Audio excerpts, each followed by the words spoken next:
Olá meus irmãos, sejam muito bem-vindos ao canal Caráter Cristão. Meu nome é Roberto Castilho, estamos aqui com a série Conflito dos Séculos, capítulo de hoje, o 22, Moisés. Bom, vamos para a vinheta.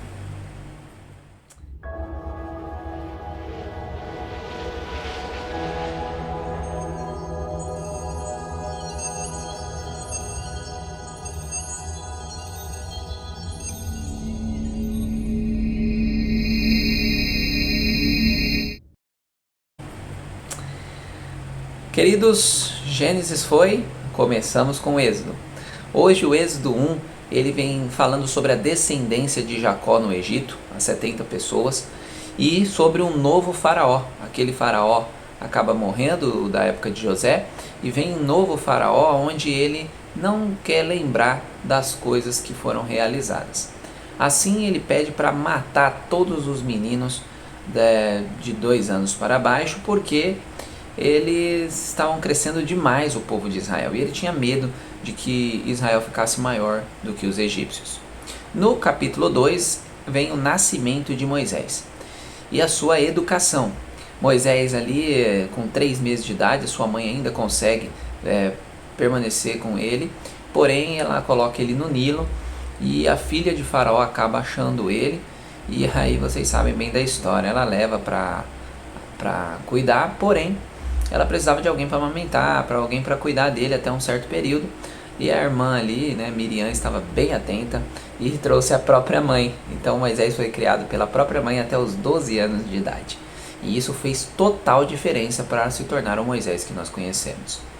Moisés então acaba matando um egípcio para ajudar um hebreu e acaba tendo que fugir para Midian, onde encontra Jetro e acaba se casando com Zípora. Após isso, a morte de Faraó acontece. E no capítulo 3, Deus começa a mudar a vida de Moisés. Lá ele aparece numa sarça ardente, onde houve um diálogo, porém Moisés ele sempre se acha imerecedor, alguém que não consegue. Ele vê mais Moisés e as dificuldades do que o próprio Deus. No capítulo 4, Deus mostra sinais a Moisés, mostra para ele encontrar-se com Arão, e Moisés então aceita e vem para o Egito. Aí no finalzinho desse capítulo 4 temos um problema ali com a circuncisão do filho de Moisés, onde um anjo é enviado para matar Moisés se ele não fizesse a circuncisão. Zípora então o faz e tudo fica bem. Por que isso? Exemplo de líder, né? Se todo o povo de Israel era circuncidado, não podia Moisés, como líder do povo, não fazer isso no seu filho, né? Então foi mais por esse quesito que Deus teve que pressionar um pouco Moisés ali, ok? Bom, patriarcas e profetas. Algo importante é que vocês já sabem, o faraó de José foi muito grato a José, deu ali Gozém para José, não deixou que José pagasse impostos, então isso tudo favoreceu os hebreus a ficarem grandes. Porém, o faraó morreu e então a história foi perdendo seu valor. E aí o novo faraó queria destruir o povo de Israel. Porém, faraó ali ele queria diminuir o povo de Israel, colocou então mais trabalho para eles, viu que isso não adiantou, falou para as parteiras: mata todos os meninos que nascer, pode jogar no rio. Porém, as parteiras eram tementes a Deus e nunca fizeram isso, né? E aí, todo esse plano foi instigado por um ser. Satanás foi instigador disso, sabia que um libertador deveria levantar-se entre os israelitas e, levando o rei a destruir seus filhos, esperava frustrar o propósito divino. Satanás, a única coisa que ele quer é frustrar os propósitos de Deus. Anrão e Joquebede, sabendo o tempo profético, eles estavam querendo ali ficar com Moisés o máximo que conseguisse. Eles não queriam que Moisés morresse porque eles tinham uma grande esperança que Moisés fosse o libertador. Olha que coisa, hein? Isso que são pais de oração e de fé, porque de fato aconteceu. Após 3 meses, eles não conseguindo mais aguardar Moisés, porque com certeza não é fácil o neném, né? E eles então tiveram que ter essa ideia. As orações fervorosas da mãe haviam confiado seu filho ao cuidado de Deus, e anjos invisíveis pairavam por sobre o seu humilde lugar de descanso. Os anjos encaminharam a filha de Faraó para ali, Sua curiosidade foi provocada pela pequena cesta, e ao olhar para a linda criança que dentro estava, leu a história num relance. Moisés então ele acaba voltando para a sua mãe Joquebede, onde cria ali Moisés por 12 anos, e isso foi uma das maiores bênçãos, porque fortaleceu Moisés em conhecer o Deus de Israel. Ele conservou consigo o rapaz tanto quanto pôde. Foi, porém, obrigada a entregá-lo quando ele teve aproximadamente 12 anos. Foi levada a sua humilde choupana ao palácio real para a filha de Faraó e se tornou seu filho. Contudo, mesmo ali, ele não perdeu as impressões recebidas na infância.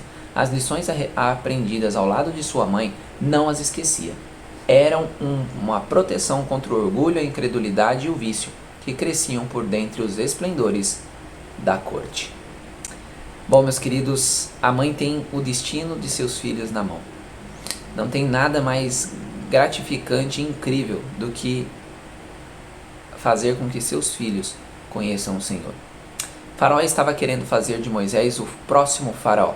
Porém, Moisés não cultuava outros deuses e ele, para ser faraó, precisava ser um sacerdote dos deuses pagãos do Egito. Porém, ele não aceitou.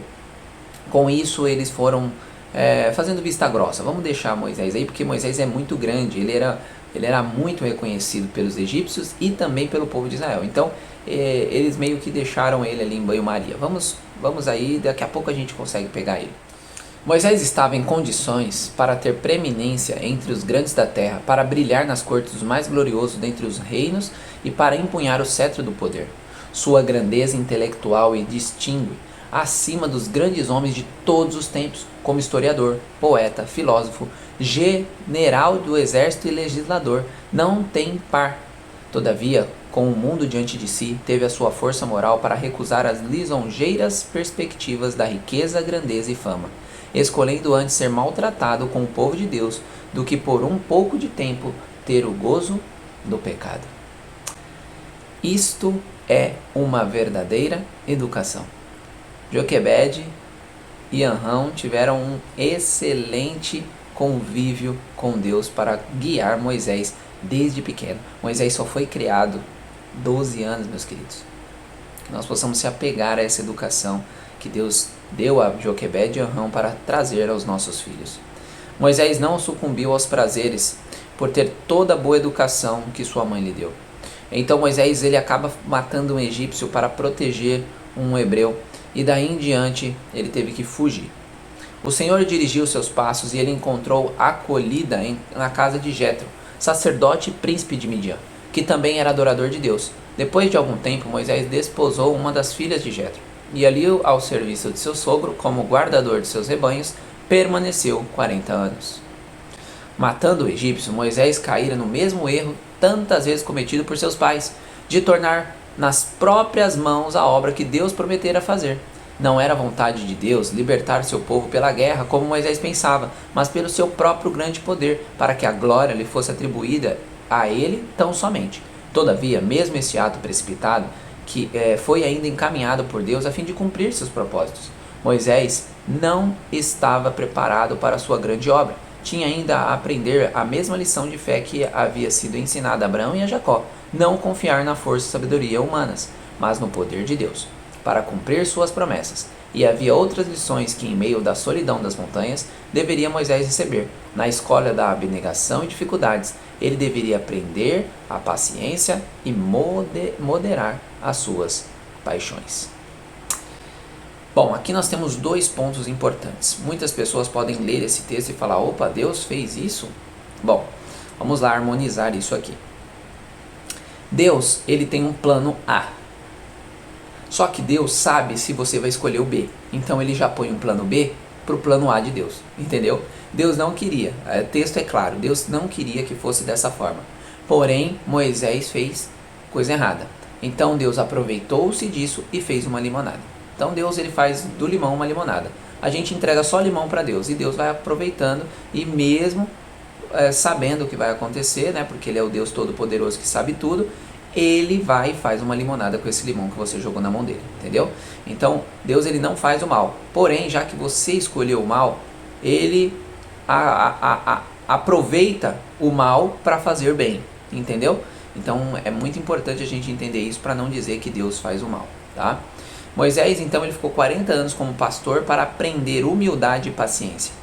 Deus, porém, não comunicara aos homens luz divina, enquanto estiverem contentes com permanecerem em trevas. A fim de receber o auxílio de Deus, o homem deve compenetrar-se disso da sua fraqueza e deficiência, deve aplicar o seu próprio espírito na grande mudança a ser operada em si, deve despertar para a oração o esforço fervoroso e perseverantes. Maus hábitos e costumes devem ser repelidos, e apenas pelo esforço decidido no sentido de corrigir tais erros, conformamos-nos aos princípios retos, que a vitória pode ser ganha. Muitos jamais atingem a oposição que poderiam ocupar, porque esperam que Deus faça por eles aquilo que Ele lhes deu poder para fazerem por si mesmo. Todos os que habilitam a ser úteis devem ser adestrados pelas mais severas disciplina mental e moral, e Deus os ajudará, unindo o poder divino ao esforço humano. Bom, esse texto é muito importante, meus queridos, porque mostra que a minha parte é a parte de Deus. Deus não fará por mim aquilo que eu consigo fazer. E Ele me deu força para fazer. Por isso que Deus é tanto querer quanto efetuar. Porque Deus, Ele é o querer, porque Ele te dá o querer, você aceita esse querer e Ele efetua. Entendeu? Então isso é muito importante para nós entendermos, para não cairmos na lábia de calvinistas, tá bom? Moisés, de mais bravo da terra, se tornou o homem mais manso, simplesmente por passar tempo com Deus. Enquanto os anos se passavam e vagueava ele com seus rebanhos nos lugares solitários, ponderando na situação opressa do seu povo, reconsiderava o trato de Deus para com seus pais e a promessa que eram herança da nação escolhida, e suas orações por Israel ascendiam de dia e de noite. Anjos celestiais derramavam sua luz em redor dele. Ali, sob a inspiração do Espírito Santo, escreveu o livro de Gênesis. Os longos anos passados nas solidões do deserto foram ricos de bênçãos, não somente para Moisés e seu povo, mas para o mundo em todos os séculos subsequentes. Que coisa incrível, né? Moisés estava ali e acabou escrevendo o Gênesis, que é um dos livros mais importantes da Bíblia, porque tem tudo no Gênesis. Sabiam disso? Tudo está no Gênesis. É porque a gente tem que conseguir entender o que Gênesis quer passar para nós. Mas ali está a lei, ali está o Apocalipse, ali está tudo, está ali. Deus já mostrou tudo no Gênesis. Isso é algo incrível. Bom, meus queridos, chegamos na parte aqui da reverência, onde pede para tirar as sandálias dos pés quando ele está próximo da sarça ardente. Infelizmente, hoje em dia, nós estamos brincando com Deus Todo-Poderoso. Nós não temos a reverência que aqueles homens tiveram. Muitas vezes a gente vai de qualquer jeito para a igreja, a gente fala de qualquer coisa na igreja, a gente não dá a verdadeira reverência a Deus, a gente não se porta como se estivesse na presença de Deus, e isso é algo muito duro e complicado para nós. A humildade e a reverência devem caracterizar o comportamento de todos os que vão à presença de Deus. Em nome de Jesus podemos ir perante Ele com confiança. Não devemos, porém, aproximar-nos dele com uma ousadia presunçosa, como se ele estivesse no mesmo nível que nós outros. Há os que se dirigem ao grande, todo-poderoso e santo Deus, que habita na luz inacessível, como se dirigissem a um igual ou mesmo inferior. Há os que se portam em sua casa conforme não imaginariam fazer na sala da audiência de um governador terrestre. Tais devem lembrar-se de que se acham na vista daquele a quem serafins adoram, perante quem os anjos velam o rosto. Deus deve ser grandemente reverenciado. Todos os que em verdade se compenetram em sua presença prostrar-se-ão com humildade perante ele, e como Jacó, ao contemplar a visão de Deus, exclamarão: quão terrível é este lugar! Este não é outro lugar, senão a casa de Deus. Esta é a porta dos céus. Queridos, isso é muito sério. Nós não estamos levando a sério a reverência para com Deus. E aqui nesse texto tem algo bem interessante, que Deus habita numa nuvem inacessível.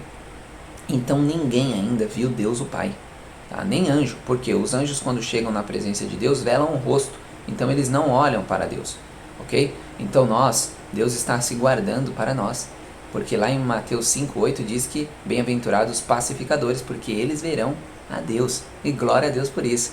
Então você tem uma bênção incrível a receber, de ser os primeiros a ver Deus, porém, nós não estamos fazendo isso agora, de ser reverentes na presença dele. Então, por favor, pense bem antes de ir à igreja, de estar na igreja, o que faz na igreja, porque você está na presença do Deus Todo-Poderoso. Moisés olha mais a sua pequenez e fraqueza. Deus queria mostrar a sua força, então ele mostra alguns sinais ali e diz para Moisés: vá com Arão. E eu achei interessante porque muitas vezes a gente pode pensar que Moisés estava ali não confiando em Deus, mas não era isso. Mas Moisés ainda rogou que fosse escolhida uma pessoa mais competente. Estas escusas, a princípio, procederam da humildade e retraimento, mas depois que o Senhor prometera remover todas as dificuldades, dar-lhe afinal êxito, qualquer nova recusa e queixa a respeito de sua inaptidão mostravam falta de confiança em Deus. Isto envolvia um receio de que Deus fosse incapaz de habilitá-lo para a grande obra, para a qual o chamara, ou de que houvesse ele cometido um erro na escolha do homem. Então isso aqui é muito importante, tá? Moisés ele não estava desconfiando de Deus, ele só estava desconfiando de si próprio, tá bem? Só que ele levou isso muito a sério, porque nós, infelizmente, o ser humano leva muito isso a sério. Nós confiamos muito em nós. Por exemplo, você não acredita que pode vencer o seu pecado, por quê? Porque você está confiando em ti. Se você confiar em Deus, você não vai achar que não pode vencer os pecados. Você está entendendo? Por quê? Nós olhamos muito para nós mesmos e Deus quer que nós olhemos para Ele. E a Bíblia diz que Deus é o Deus do impossível. Então Ele pode sim eliminar os pecados da sua vida. Então deixe de olhar para você e olhe mais para Deus. E tem um texto que eu achei bem interessante que fala sobre a responsabilidade. Quando nós temos responsabilidades para com Deus, Deus nos dá força e capacidade para conseguir a vitória. E uma outra coisa é que Moisés, infelizmente, ele foi um líder ali no início que teve um problema com a circuncisão do seu filho. Então um anjo foi enviado por Deus para matá-lo. Por quê? Porque ele era o líder. Se o líder não faz a coisa certa, os liderados é que não vão fazer, entenderam? Então ele tinha que dar o exemplo, como todo o povo de Israel já deveria ser circuncidado logo no início, quando ali com o seu 8º dia, e ele não fez isso com o seu filho, né? Acabou tendo que ter uma pressão ali de Deus. Olha, você é o líder, Moisés, eu não posso deixar você ser o líder se você não fizer a minha vontade. Então Zípora ali, com medo de Moisés morrer, acaba fazendo a circuncisão, e então Moisés vai para o Egito. E olha essa citação com referência a esse ato de Moisés e Zípora. No tempo de angústia, precisamente antes da vinda de Cristo, os justos serão preservados pelo ministério dos anjos celestiais. Não haverá segurança para o transgressor da lei de Deus. Os anjos não poderão proteger, então, aqueles que estão a desrespeitar um dos preceitos divinos. Olha isso. Esse texto aqui é muito importante, porque na Bíblia diz que pecado é transgressão da lei. Olha isso, hein? A Bíblia só tem isso como definição. Eu sei que um monte de gente fica falando de que isso é pecado, isso... Não, mas a Bíblia é só a uma definição. Ellen White tem vários textos, mais de 10 textos, falando que 1 João 3,4 é a única definição de pecado. Então, pecado é escolha. Pecado é transgredir a lei.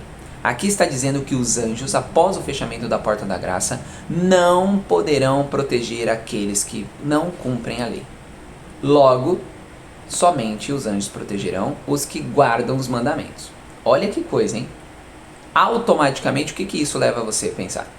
Se pecado é transgredir a lei, e os anjos só vão proteger quem guarda a lei, esses que guardam a lei, não haverá pecado. É simples a matemática, sabe? As pessoas ficam inventando um monte de coisa, por quê? Porque elas confiam muito nelas, elas estão olhando para elas e não para o Deus Todo-Poderoso. O meu desejo aqui hoje, meus queridos, é que nós se apeguemos mais em Deus, que nós comecemos a fazer assim como Moisés, a ter um tempo a sós com Deus, a fazer as coisas como Deus pede e que confiemos que Ele é o Deus que pode tudo e Ele vai poder mudar a sua vida se você assim o permitir. Que Deus abençoe a cada um de vocês. Vamos orar? Querido e amado Deus, estamos aqui agradecidos ao Senhor por todas as bênçãos que o Senhor nos proporciona. Pedimos a proteção do Seu Espírito e pedimos que o Senhor nos ajude a olhar menos para nós e mais para Deus. Em nome de Jesus que te pedimos. Amém. Bom, meus queridos, nos vemos amanhã. Que Deus abençoe vocês. Tchau, tchau.